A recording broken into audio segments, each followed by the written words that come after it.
Assalamu alaikum. This is our next lecture about inflation in Pakistan. Inflation, as you can see, that has been the major problematic issue, especially in the present government. From the last couple of years, the inflation has been very much problematic for the common man in Pakistan, and there are a lot of controversies and issues are there. But today we will see the real facts behind the inflation and the causes of inflation in Pakistan, and the major steps that have been taken by the government to control that inflation.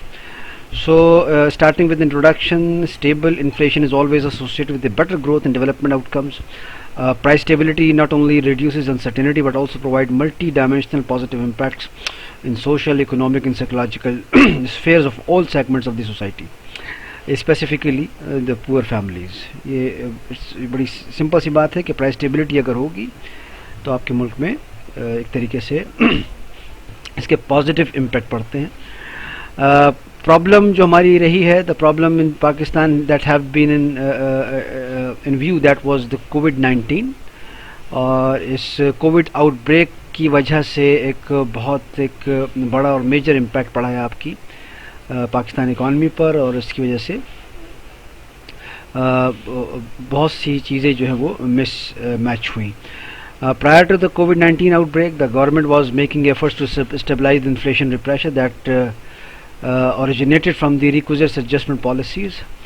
लेकिन इस कोविड-19 से पहले की जो बात है, क्योंकि Covid तो अभी दो साल का इशू है, 1.5 साल का, उससे पहले का जो 1.5 साल है वो हमें एक गवर्नमेंट ऑफ पाकिस्तान को एक इनस्टेबिलिटी को कवर करने के लिए जो स्टेप्स लेने पड़े और हार्ड स्टेप लेने पड़े, उसकी वजह से भी आपके मुल्क में इन्फ्लेशन आई उन एडजस्टमेंट की वजह से.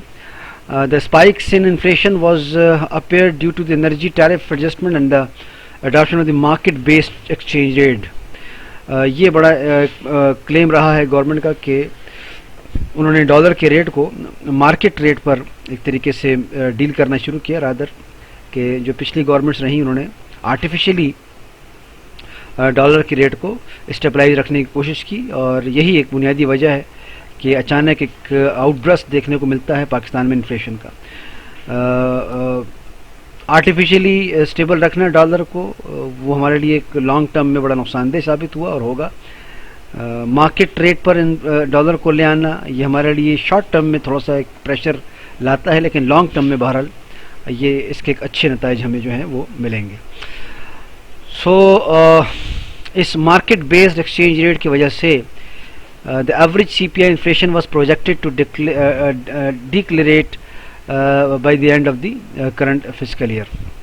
तो मैंने कहा कि शायद शॉर्टली इस मार्केट रेट या मार्केट बेस्ड एक्सचेंज रेट की वजह से एक प्रेशर आए, लेकिन बहरहाल इसका एक लॉन्ग टर्म एक इम्पैक्ट जो है वो एक अच्छा होगा. The emergence of the COVID-19 and the social distancing strategies to control this pandemic have affected demand supply across the globe.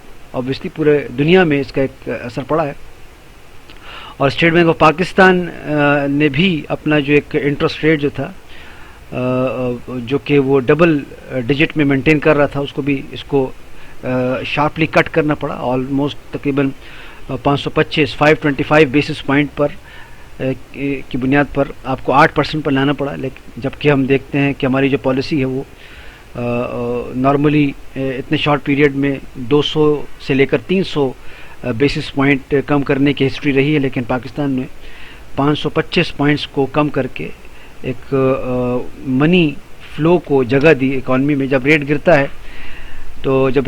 है तो यकीनन लोगों की तरफ पैसा ज़्यादा फ्लो होता है, लोग बैंकों से पैसा ज़्यादा निकालते हैं, और जब पैसा लोगों की तरफ जाता है तो उससे एक इन्फ्लेशन लाजमी आती है, because people have more money and they want two by more and more goods, तो उससे एक इन्फ्लेशन आती है. बाकी इसमें फिर मंथ टू मंथ की रिपोर्ट है, वो खैर इतने इंपॉर्टेंट फ़िलहाल हमारे लिए नहीं है. For price stability the government pursued the combination of the price policy measures. अब गवर्नमेंट ने प्राइस कंट्रोल करने के लिए मिक्स पॉलिसी अपनाई है. करंट एक्सपेंडिचर को कम किया है, एग्रीकल्चर प्रोडक्टिविटी को इम्प्रूव किया है, इन्वेस्टमेंट को फॉस्टर करने के लिए पॉलिसीज़ अपनाई हैं, और कंज्यूमर गुड की अवेलेबिलिटी को इंश्योर करने के लिए बिकॉज एक तरफ अगर आप अपना रेट ऑफ इंटरेस्ट कम करते हैं तो लोग जो पैसा निकालेंगे बैंकों से तो उन्होंने कुछ ना कुछ उसको कंज्यूम करना है, तो उसके लिए कंज्यूमिंग गुड्स का भी होना बड़ा ज़रूरी है। और इसके अलावा the government also remained vigilant in the market situation for the smooth supply of commodities. Definitely करना पड़ता है, बिकॉज अगर आप पैसा लोगों को देते हैं बैंकों से कहकर इंटरेस्ट रेट कम करवा के, तो उनके लिए फिर आपको लाजमी गुड्स एंड सर्विसेज भी बनाकर रखनी पड़ती है। The essential commodities such as the wheat, flour, sugar, pulses, cooking oil, ghee sold to the consumer at subsidized prices by the Utility Stores Corporation। अब इन्फ्लेशन को कंट्रोल करने के लिए, जो महंगाई का तूफान आया उसको कंट्रोल करने के लिए गवर्नमेंट के पास एक वाहिद जो डायरेक्ट एक इफेक्ट है वो है आपके पास यूटिलिटी स्टोर्स कॉरपोरेशंस का, और उस पर उन्होंने सब्सिडाइज रेट्स पर ये वीट, फ्लोर, शुगर, पल्सेस और कुकिंग ऑयल को देना शुरू किया। और इस सब ने फिर एक थोड़ा सा हेल्प की कि आपकी जो सीपीआई है नेशनल, उसको सिंगल डिजिट तक लाया जाए, और वो सिंगल डिजिट तक आई और 8.5% जो थी वो 2020 अप्रैल तक हमारा इन्फ्लेशन रेट रहा। थोड़ा सा हम आगे बढ़ेंगे, कंज्यूमर प्राइस इंडेक्स की बात करेंगे। कंज्यूमर प्राइस इंडेक्स जैसा कि नाम से वाज़ेह है कि आप कि कंज्यूमर की जो कमोडिटीज़ होती हैं, मिसाल के तौर पर आप देखें यहाँ पे आपको बहुत सारी कमोडिटीज़ दिखाई देंगी, food and non alcoholic beverages, non perishable food item, perishable food items, alcoholic beverages and tobacco, restaurants and hotels, clothing, footwears, housing, furniture, health, transport, communication, recreational culture, education, miscellaneous. तो ये सारी बुनियादी basic चीज़ें होती, इनका एक wait बना लिया जाता है, एक वाहिद वेट पर फिर आप उसको, ये मिसाल के तौर पर ये वेट है तो अगर ये 34.6 कोई वेट है, चूँकि ये फूड का है, नॉन अल्कोहलिक बेवरेजेस का है, तो ये वेट इसको आप पिछले साल की प्राइसेस और इस साल की प्राइसेस से भी मल्टीप्लाई करके उसका एक एवरेज निकाल सकते हैं। तो आप देखिएगा कि पिछले साल 2018-19 में आप परसेंटेज चेंज देखिएगा 3.5% इंक्रीज़ है, जबकि 20 में देखिएगा 15.9% इंक्रीज़ है आपकी फूड एंड नॉन अल्कोहलिक में। और इसी तरीके से सारा सब में देखेंगे कि आप कि पिछले साल के मुकाबले में इस साल आपकी जो रेट है वो ज़्यादा है, सिवाय आप देखिएगा हाउसिंग, वाटर, इलेक्ट्रिसिटी, गैस और अदर फ्यूल्स के, जो कि पिछले साल 8.2% था, इस साल 7.1% है। और इस एक के अलावा मेरे ख्याल में सारे के सारे जो रेट हैं वो ऑलमोस्ट ज़्यादा हुए हैं। और अब हम ज़रा थोड़ा सा कंपैरिजन कर सकते हैं बेसिस ईयर ऑफ सीपीआई का। नॉर्मली हम जब भी इन्फ्लेशन कैलकुलेट करते हैं तो वो किसी न किसी बेस ईयर पर कैलकुलेट की जाती है। मिसाल के तौर पर अब अगर मैं 2020 में जब कैलकुलेशन कर रहा हूँ तो 2020 की जो प्राइसेस को मैं कंपेयर करूँगा किसके साथ, 2015-16 की प्राइसेस के साथ। बेस ईयर कहते हैं। मिसाल तो 2000 दोबारा बता देता हूँ मैं आपको कि 2020 की प्राइसेस को अगर हम कंपेयर करें 2016 की प्राइसेस के साथ, फिर हम परसेंटेज कैलकुलेट करें कि 2016 के मुकाबले में 2020 में क्या इंक्रीज़ आई है, तो उसको हम कहते हैं फिर 2016 वाला जो ईयर है वो बेस ईयर कहलाएगा। तो इससे भी बड़ा फ़र्क पड़ता है। तो ऑब्वियसली अगर आप 2020 की प्राइसेस को सन 2000 की प्राइसेस से चेक करें तो आपको लगेगा कि इन्फ्लेशन कोई 200-300% तक बढ़ी है। लेकिन अगर आप 2020 की प्राइसेस को अगर आप 2016 की प्राइसेस के साथ कंपेयर करेंगे तो फिर आपको एक तरीके से वो रेट कम मिलेगा। तो इस पर भी बड़ा काउंट किया जाता है। With introduction of the rural markets in the new base, PBS is collecting prices from the both rural and urban markets to compare CPI. The following table compares the average of the both bases. Old, अब यहाँ पे देखें कि इसने comparison किया है 2020 की prices को दो बेसिस के साथ, 2007 और 8 की बेसिस के साथ, और उसी 2020 की प्राइसेस को बेस किया है 2015-16 की प्राइसेस के साथ। तो अब बेस ईयर दो हैं, 2015-16 और 2007 और 8। तो अब आप खुद देख लीजिए कि इसमें भी एक अच्छा खासा फ़र्क पड़ जाता है। ठीक है, तो ये हमें बड़ा ज़रूरी होता है कि हम इन्फ्लेशन रेट अगर कैलकुलेट कर रहे हैं तो किस बेस पर कर रहे हैं। अब salient feature of the new base हमें 2007 और 8 को बदलकर 2015-16 क्यों रखना पड़ा, या क्यों करते हैं हम बेस को तब्दील, तो उसके लिए कुछ पॉइंट्स यहाँ में मौजूद हैं कि introduction of the rural consumer price index number for the first time in the history of Pakistan. इससे पहले रूरल और अर्बन अलग अलग काउंट नहीं किया जाता था, दोनों को एक ही काउंट किया जाता था, लेकिन 2020 में ये हुआ कि रूरल इन्फ्लेशन अलग और आपकी जो अर्बन इन्फ्लेशन है वो अलग कैलकुलेट की गई। तो उसके लिए एक नए बेस की ज़रूरत थी, तो हमने नया बेस इसको इंट्रोड्यूस किया। और इसलिए भी है कि दोनों रूरल प्राइस इंडेक्स नंबर को और अर्बन प्राइस इंडेक्स को, यानी कि देही इलाकों में जो महंगाई है और शहरी इलाकों में जो महंगाई है, उनको कंपैरिजन करने के लिए। फिर introduction of population weights based on the recent population census 2017 में जो पॉपुलेशन सेंसस हुआ, ऑब्वियसली उसके बाद हमें ज़रूरत थी कि हम बेस को चेंज करें। और आबादी के तनासुब से भी फ़र्क पड़ता है, बिकॉज जहाँ पे आबादी बहुत ज़्यादा है तो वहाँ पे प्राइसेस मार्केट में कुछ डिफरेंट होती हैं, जहाँ पे आबादी का रुझान या आबादी की जो डेंसिटी है वो कम है तो वहाँ पे प्राइसेस का रुझान कम होता है। तो नॉर्मली शहरों में आबादी की डेंसिटी ज़्यादा होती है तो वहाँ पे प्राइस लेवल कुछ और होता है, और देही इलाकों में आबादी की डेंसिटी थोड़ी सी कम होती है, सो दैट्स वाई में प्राइसेस का लेवल डिफरेंट होता है। तो दैट्स वाई इन दोनों को भी कंपेयर करने के लिए हमें एक सिंपल बेस की ज़रूरत थी, अलग से नए। फिर computation of indexes based on the weighted geometric mean. अब इसको छोड़ दीजिए चूँकि टेक्निकल चीज़ है, आप लोगों ने ज्योमेट्रिक मीन मुझे नहीं पता स्टैटिस्टिक्स में आप लोगों ने पढ़ा है कि नहीं पढ़ा।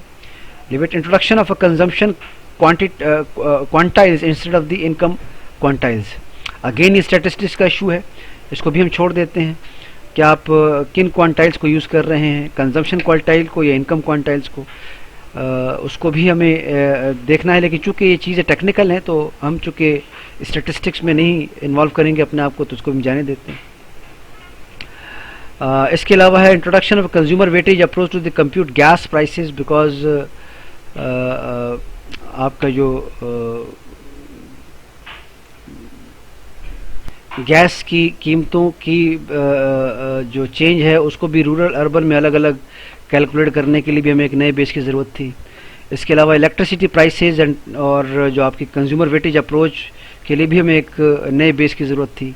और आखिर में हमें जो इलेक्ट्रॉनिक डाटा कलेक्शन है एंड्रॉइड बेस्ड, अभी आपको याद हो तो आप लोगों के घरों में सर्वे हुआ, लोग आए आपसे इंफॉर्मेशन ली, तो उस जो इलेक्ट्रॉनिक जो आपका सर्वे हुआ है एंड्रॉइड बेस्ड, तो उस हिसाब से भी हमें एक नए बेस की ज़रूरत थी कि हमें नए डाटा तक रसाई हो सके। एनीवे एक थोड़ी सी डिस्कशन आ गई बीच में। अब जो अर्बन और रूरल अलग अलग है, तो यहाँ पे आप देख लीजिएगा कि CPI अर्बन इन्फ्लेशन, अब यहाँ पे जो शहरी इन्फ्लेशन है या शहरों के इलाकों में जो इन्फ्लेशन है अर्बन, वो दिखाई गई है। देखिएगा प्लीज़ कि फिस्कल ईयर 2020 में जो ब्लू लाइन है ये आपकी 2020 की लाइन है, और जो ये डॉटेड रेड लाइन है ये आपकी 2019 की लाइन है। तो आप खुद देख लीजिए कि 2019 में inflation was very much low in July to March, जबकि जो अर्बन है सॉरी जो 2020 का जो अर्बन इन्फ्लेशन है दैट इज़ क्वाइट हाई, बहुत ज़्यादा है टिल मार्च। तो मार्च के बाद आगे ये चीज़ थोड़ी सी रिवर्स हो जाती है कि मार्च के बाद जो अप्रैल का महीना 2020 में देखा गया कि वहाँ पे अर्बन फिर इन्फ्लेशन कम हो गई और रूरल जो है वो ज़्यादा हो गई।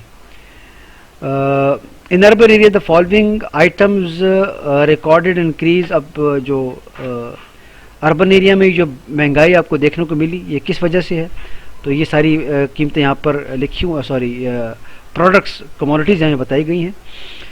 पल्सेस की वजह से है, पल्सेस का जिक्र ज़्यादा है, फिर एग है, फिर अनियन है, गुड़ और बीन्स और शुगर के बाद vegetable ghee, cooking oil, wheat flour, meat, gram flour. तो ये सारी चीज़ें जो हैं ये एक तरीके से अर्बन एरिया में महंगी हुई 2020 के सेशन में। और ये बुनियादी तौर पर डाटा जुलाई से मार्च का है, और जुलाई से मार्च तक अर्बन रूरल जो है अर्बन इन्फ्लेशन जो है 2020 में ज़्यादा रही, और यही अर्बन इन्फ्लेशन 2019 में पहले कम थी, लेकिन मार्च के बाद फिर आपके पास 2020 वाली जो इन्फ्लेशन है अर्बन वो कम हो गई। और 19 वाली जो थी वो ज़्यादा थी। और जबकि हम रूरल की बात जब करते हैं तो रूरल में भी तकरीबन यही हमें सीन देखने को मिलता है। रूरल में भी 2020 में इन्फ्लेशन ज़्यादा मिली देखने को, और 2019 में जो रेड डॉटेड लाइन है हमें कम मिली। और ये तमाम आइटम्स और साथ में उनकी इंडिविजुअल परसेंटेज दी गई है कि कौन कितना बढ़ा है। तो बहरहाल हम देखते हैं कि इसमें ऑलमोस्ट सारी कमोडिटी जो हैं वो अच्छी खासी परसेंटेज के साथ पड़ी हैं। तो दैट्स वाई आपको रूरल और अर्बन दोनों में उन 2020 में ज़्यादा महंगाई दिखाई देती है 2019 के मुकाबले में। कोल इन्फ्लेशन वो है कि जहाँ पे आप नॉन फूड नॉन एनर्जी, मतलब वो आइटम जो कि फूड में नहीं आते और वो आइटम जो कि एनर्जी में नहीं आते, उनको आप फूड ग्रुप से निकाल देते हैं और एनर्जी ग्रुप से भी निकाल देते हैं। ठीक, मतलब जो आइटम खाने में नहीं आते उनको अलग कर दीजिए, उनको निकाल दीजिए, और जो एनर्जी का आइटम्स हैं उनको भी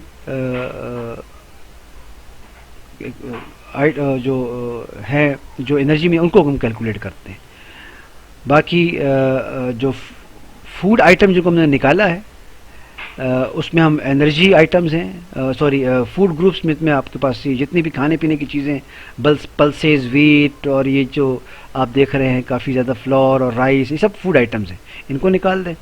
और एनर्जी आइटम्स जिसमें आपके petrol, diesel, CNG, electricity, natural gas, इनको, तो फूड आइटम और एनर्जी आइटम को निकालने के बाद जो बचता है उसको हम non food non energy items कहते हैं।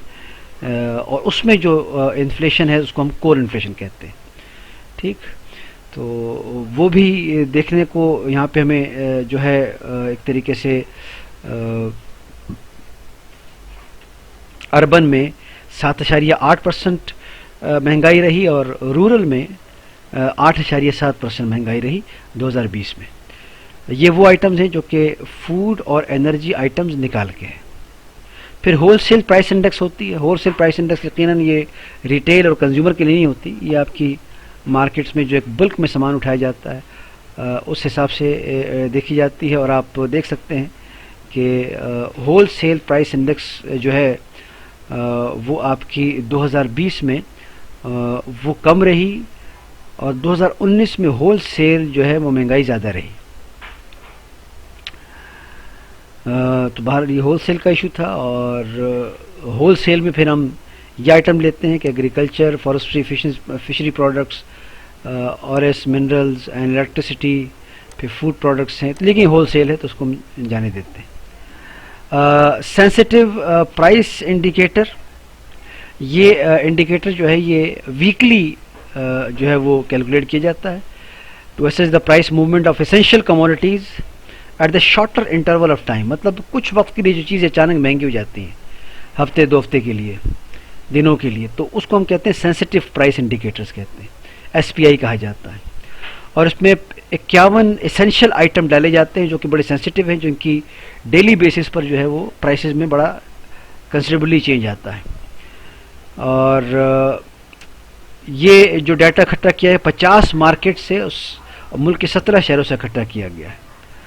सो सेंसिटिव प्राइस इंडेक्स भी हमें बताता है कि आपका जो 2020 है उसमें इन्फ्लेशन बहुत ज़्यादा रही है बनिस्बत 2019 के, लेकिन मार्च में जाके अगेन देखें कि 2020 की इन्फ्लेशन 2019 के मुकाबले में कम हो गई है।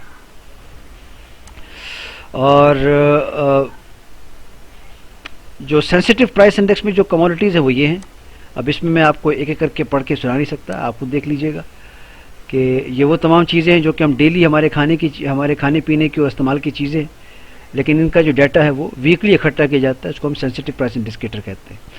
और आप देखिएगा कि जो 2019 के मुकाबले में 2020 में जो फ़र्क आया है वो सिर्फ़ और सिर्फ चिकन फार्म बॉयलर्स, इनकी कीमतें 26.4% कम हुई हैं पिछले साल के मुकाबले में। अदरवाइज सारी अदर प्रोडक्ट्स जो है उनकी कीमतों में इजाफा हुआ है। और बाकी ये इधर रही आपकी जो बाकी चीज़ें हैं। फिर इसके अलावा ग्लोबल इंटरनेशनल प्राइसेस हैं, वो ग्लोबल को हम यहाँ पे टच नहीं करेंगे बिकॉज हमारा मसला फ़िलहाल पाकिस्तान का है। तो हम यहाँ पे गवर्नमेंट के स्टेप्स की तरफ जाएंगे जो कि हमारा मेन इशू है। गवर्नमेंट ने क्या स्टेप्स लिए to control inflation. ECC allowed import of 0.3 million tons of the wheat to decrease the local wheat price and to meet the domestic requirement in order to control the prices. The ECC approved weighing 60% regulatory duty and 7% withholding tax on the wheat import. तो आपका जो ECC इदारा है उसने एक तरीके से subsidy दी और एक तरीके से इंपोर्ट की इजाज़त दी वीट की, ताकि मुल्क में वीट की कमी को पूरा किया जा सके और उसकी कीमतों का बेहतर किया जा सके. ECC का मतलब इकोनॉमिक कोऑर्डिनेशन कमेटी होता है, जिसका काम यही है कि मुल्क में मौजूद चीज़ों को बैलेंस करे, इकोनॉमिक एक्टिविटीज़ को बैलेंस करे. ECC ने बैन किया शुगर एक्सपोर्ट को ताकि चीनी बाहर न जाए. और government has discontinued borrowing from the state Bank of Pakistan. Government ने स्टेट बैंक ऑफ पाकिस्तान से कर्ज़ों के जो लेने की एक मुसलसल आदत थी उसको तोड़ा, ताकि उसके बड़ा इम्पैक्ट पड़ता है, क्योंकि जितना आप स्टेट बैंक से कर्ज़ा लेते हैं वो इकॉनमी में जाता है, वो इन्फ्लेशन लाता है. तो government has retired ₹552 billion as compared to the borrowing of 4,967 billion in the same period last year. जो कि लास्ट ईयर इतना ज़्यादा कर्जा जो है वो आपका स्टेट बैंक ऑफ पाकिस्तान से लिया गया, जबकि इस साल इतना कर्जा लिया गया. तो खुद सोच लीजिए कि 4,967 अरब रुपयों से 552 अरब रुपए तक बात गवर्नमेंट ले आई. वजह ये भी थी कि ये सारा जो कर्ज़ा पिछली साल लिया गया इसी को ही बेस बनाकर सब्सिडीज़ दी गई, और जिस वजह से 2019 में महंगाई पर एक तरीके से उसको नीचे रखा गया. ये भी एक आर्टिफिशियल चीज़ है जो कि नहीं होना चाहिए. सो इस दफ़ा गवर्नमेंट ने उसको भी थोड़ा सा ब्रेक किया, जिसकी वजह से एक तरीके से मुल्क में 2020 में महंगाई देखने को मिलती है. And to contain fiscal deficit, आपका जो फिस्कल डेफिसिट है उसको भी कंटेन किया गया है. डेफिसिट का मतलब जब आपके बजट में एक्सपेंडिचर्स ज़्यादा हो जाएं और रेवेन्यूज़ कम हो तो उसको हम फिस्कल डेफिसिट कहते हैं. And there is a complete restriction on the supplementary grants to ease out inflationary pressure. So ये सप्लीमेंट्री ग्रांट्स दे दी जाती हैं, जो कि जो कर्ज़ा इतना हैवी लिया गया पिछले साल 2019 में 4,967, तो इसके ज़रिए ग्रांट्स और सब्सिडीज़ आर्टिफिशियल दी जाती हैं, जिससे प्राइसेस को नीचे रखा जाता है. लेकिन आप प्राइसेस तो नीचे रख लेते हैं, लेकिन कर्ज़ों का जो बोझ है वो पाकिस्तान पे डबल हो जाता है, ज़्यादा ही हो जाता है तकरीबन. तो इस दफ़ा थोड़ा सा वो ये हार्ड स्टेप लिया गया, जिसकी वजह से महंगाई तो ज़्यादा मिली, लेकिन बहरहाल कर्ज़ों के बोझ से हम निकल आए. टू कंटेन फिस्कल डेफिसिट, अब इस डेफिसिट को पूरा करने के लिए, जैसे मैंने आपको कहा कि इस तरह के कर्ज़ों पर और ग्रांट्स पर और उनकी सब्सिडीज़ पर रिस्ट्रिक्शन लगाई गई. State Bank of Pakistan raise the policy rate को थोड़ा सा बढ़ाया स्टेट बैंक ऑफ पाकिस्तान ने, और 750 बेसिक पॉइंट्स से उठाकर वो 13.25% के इजाफे के साथ ऊपर ले आए 2018 और 19 तक. But considering the uncertainty due to the corona virus and improving inflationary outbreak, MPC has cut the policy rate by cumulative 5 basic points in the 2 months to 8%. जो वो रेट जो कि 13.25% चल रहा था उसको हम कम करके 8% तक ले आए, ताकि एक तरीके से लोगों को रिलीफ मिले. इसके अलावा एडमिनिस्ट्रेटिव मेजर्स हैं. आप जो प्राइस मॉनिटरिंग सेल जो है in Ministry of National Food Security is monitoring prices hike of the essential food items. वो मॉनिटर कर रहा है फूड आइटम्स की प्राइस को. And the government is expanding the network of the सस्ता बाजार and utility stores outlets for the provision of smooth supply of daily use items. The Competition Commission of Pakistan is taking effective measure to control cartelization and undue profiteering. मतलब CCP एक कोशिश कर रहा है कि मुल्क में मोनोपोली और कार्टेलाइजेशन ना हो और नाजायज़ मुनाफाखोरी ना हो। और फिर इसके बाद रिलीफ मेजर्स जो हैं, रिलीफ मेजर्स में जो आपकी इकोनॉमिक कोऑर्डिनेशन कमेटी है उसने 50 billion technical supplementary grant utility stores के लिए दी है। And to facilitate customers subsidy of 226.5 billion has been allocated in the budget for the customers who use less than 300 unit for the electricity। अब ये वो subsidy है जो कि ताजिर को नहीं बल्कि डायरेक्ट कंज्यूमर को दी गई है, और उन लोगों को दी गई है जिनका यूनिट बिजली के जो है वो 300 से कम होते हैं। और इसके अलावा 186.5 बिलियन रुपीज़ वो दिए गए हैं इस मद में 2020 तक। इसके अलावा 24 अरब रुपए एलोकेट किए गए हैं गैस सब्सिडी के लिए, और उस पर अब तक 15.5 बिलियन रुपीज़ खर्च हो चुके हैं।